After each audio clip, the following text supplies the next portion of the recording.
कुशल प्रशासक, स्वप्नद्रष्टा और अत्यंत व्यवहार कुशल राजनेता से भारत के राष्ट्रपति पद को सुशोभित करने वाले भारत रत्न प्रणब मुखर्जी का पूरा जीवन उच्च पदों पर आसीन होने के बावजूद भी पूरी सादगी और ईमानदारी से ओतप्रोत रहा।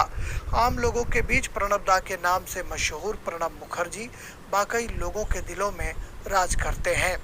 किसी भी संकट को हल करने का उनका उत्कृष्ट कौशल उन्हें सत्ता के संकट मोचक की भूमिका में स्थापित करते हैं, तो सरकार, संसद और समाज के लिए योगदान उन्हें आम लोगों के बीच लोकप्रिय भी बनाते हैं।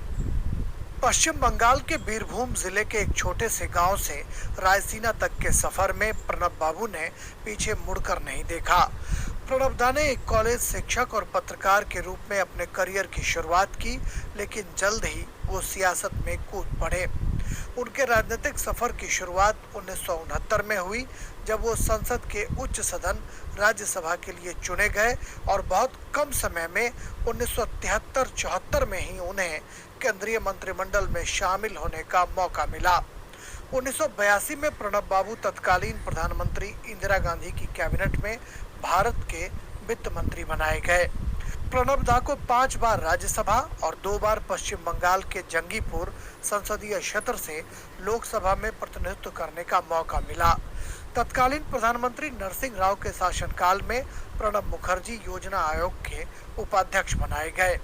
मनमोहन सिंह की सरकार में रक्षा मंत्री, विदेश मंत्री और वित्त मंत्री जैसे 3 बड़े ओहदे को संभालने का रिकॉर्ड भी दादा के नाम है।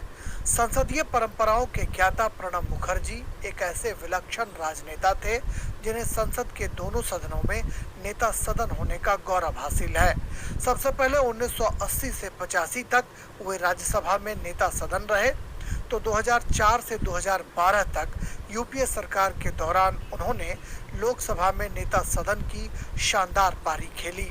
कांग्रेस कार्य समिति के सदस्य के तौर पर पार्टी संगठन में अहम भूमिका निभाई। इसके अलावा उन्होंने कांग्रेस पार्टी में कोषाध्यक्ष समेत अनेक जिम्मेदारियों को बखूबी संभाला और संगठन को मजबूत करने में कोई कोर कसर नहीं छोड़ी। संसद में उनकी महत्वपूर्ण भूमिका को देखते हुए प्रणब मुखर्जी को साल 1997 में सर्वश्रेष्ठ सांसद के खिताब से नवाजा गया।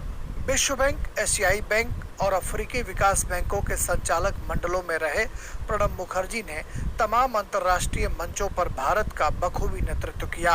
भारतीय अर्थव्यवस्था और राष्ट्र निर्माण पर उन्होंने कई पुस्तकें भी लिखी हैं। भारतीय राजनीति में उनके उत्कृष्ट योगदान को देखते हुए उन्हें साल 2008 में भारत का दूसरा सबसे बड़ा नागरिक सम्मान पद्म विभूषण से सम्मानित किया गया। साल 2004 से 2012 के बीच उन्होंने प्रशासनिक सुधार, सूचना का अधिकार, रोजगार का अधिकार, खाद्य सुरक्षा, ऊर्जा सुरक्षा, सूचना प्रौद्योगिकी और दूरसंचार, भारतीय विशिष्ट पहचान प्राधिकरण, मेट्रो रेल आदि की स्थापना जैसे विभिन्न मुद्दों पर गठित 95 से अधिक मंत्री समूह की अध्यक्षता करते हुए सरकार के लिए महत्वपूर्ण निर्णयों तक पहुंचने में अग्रणी भूमिका निभाई। लंबे समय तक लोगों के दिलों पर राज करने वाले प्रणब मुखर्जी को एक ऐसे राजनेता के तौर पर याद किया जाएगा जिन्होंने दलों की दीवारों को लांघकर विपक्षी दलों के नेताओं का भी दिल जीता और राष्ट्र के लिए सबों को एक मंच पर लाने में कामयाबी पाई। भारत के जीवंत बहुदलीय लोकतंत्र में विभिन्न राजनीतिक दलों के बीच एकता स्थापित करने की अपनी योग्यता और जटिल राष्ट्रीय मुद्दों पर आम सहमति बनाने की भूमिका के लिए प्रणब दा शिद्दत से याद किए जाएंगे। संसद में चाहे कितना भी हंगामा क्यों न हो, नेता सदन के रूप में प्रणब मुखर्जी लोकसभा में ज्यों ही खड़े होते थे, पूरा सदन सन्नाटे में डूब जाता था। बातचीत में नरमी हो या तल्खी, विपक्षी भी उनकी बात को आत्मसात करते थे, संजीदगी से सुनते थे।